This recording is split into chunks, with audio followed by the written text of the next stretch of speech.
नमस्कार दोस्तों, मेरा नाम है देवाशीष और आप सभी का इस देवलोक यूट्यूब चैनल में हार्दिक स्वागत है।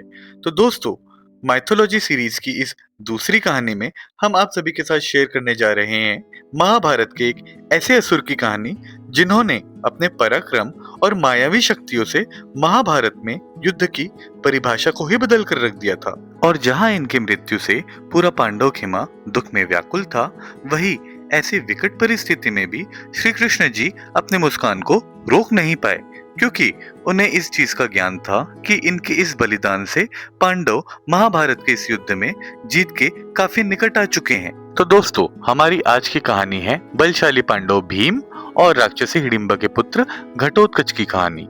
तो आइए इस वीडियो के माध्यम से हम घटोत्कच के जीवन और महाभारत के युद्ध में उनकी भूमिका के संबंध में ज्यादा अच्छे तरीके से जानने का कोशिश करते हैं।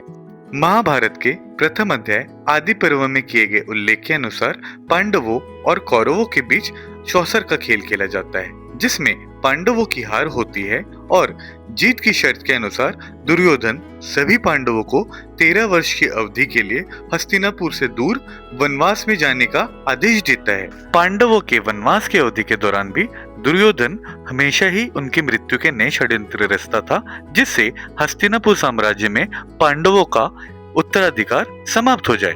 पांडवों की वनवास की अवधि के दौरान दुर्योधन उन सभी की मृत्यु की एक योजना बनाते हैं, जिसकी खबर धृतराष्ट्र के महामंत्री और पांडवों के चाचा विदुर को लग जाती है, और वह दुर्योधन की इस योजना के बारे में सभी पांडवों को पहले से ही बता देते हैं।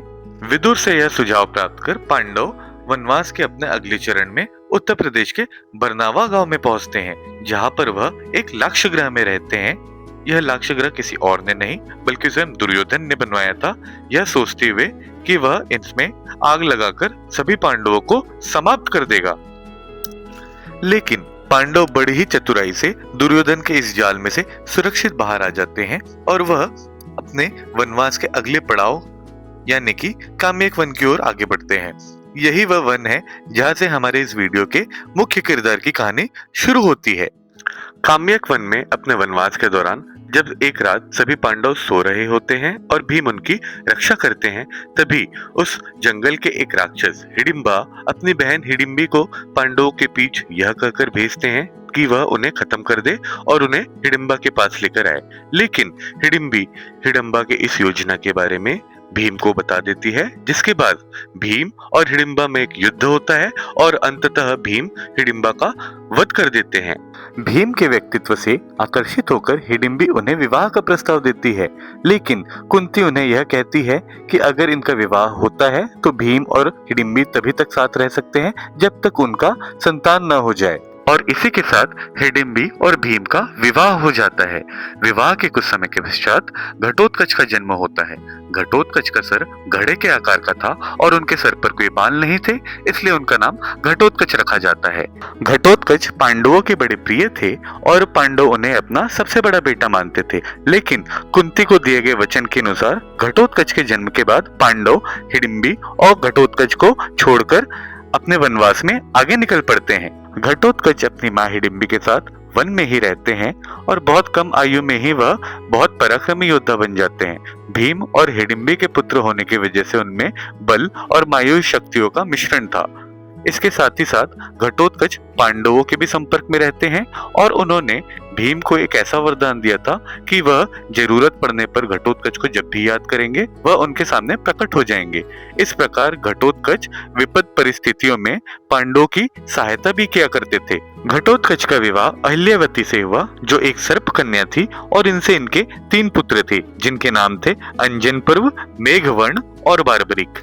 जब पांडवों और कौरवों के बीच महाभारत का युद्ध आरंभ होता है, तब भीम घटोत्कच द्वारा दिए गए वरदान का प्रयोग कर घटोत्कच को महाभारत के युद्ध में भाग लेने के लिए बुलाते हैं, जिसे घटोत्कच सहर्ष स्वीकार कर लेते हैं और युद्ध में अपना पराक्रम दिखाते हुए अलम्बुश और अलयुद्ध जैसे पराक्रमी असुरों का वध कर देते हैं। युद्ध के 14वें दिन में अश्वत्थामा द्वारा घटोत्कच के पुत्र अंजन पर्व और अर्जुन के द्वारा जयद्रथ, जो 100 कौरवों की एकमात्र बहन दुशाला के पति थे, उनका वध कर दिया जाता है। जिसके बाद महाभारत का युद्ध बहुत ही प्रचंड हो जाता है और युद्ध के सभी नियमों को तोड़ दिया जाता है। अब महाभारत का युद्ध रात में भी होता है और रात में घटोत्कच की मायावी शक्तियां और भी बढ़ जाती है। घटोत्कच के पराक्रम और प्रहार से चिंतित होकर कौरव खेमे में एक बैठक का आयोजन किया जाता है, जिसमें गुरु द्रोणाचार्य जी कर्ण से यह अनुरोध करते हैं कि वह अपना सर्वश्रेष्ठ शस्त्र वासवी शक्ति का प्रयोग घटोत्कच के वध के लिए करें। कर्ण को वासवी शक्ति का वरदान भगवान इंद्र से मिला था और इस शस्त्र का प्रयोग सिर्फ एक बार ही किया जा सकता था, जो कर्ण अर्जुन पर करना चाहते थे। लेकिन घटोत्कच के पराक्रम के सामने विवश होकर उन्हें यह घटोत्कच पर चलाना पड़ा। घटोत्कच यह जानते थे कि वह वासवी शक्ति के निशाने पर है और उनकी मृत्यु निश्चित है, लेकिन फिर भी वह कर्ण के सामने डटे रहे और जब उन्हें यह शस्त्र लगा तो उन्होंने अपना आकार इतना बड़ा कर लिया कि काफी सारी कौरव सेना उनके शरीर के नीचे आके दब गई।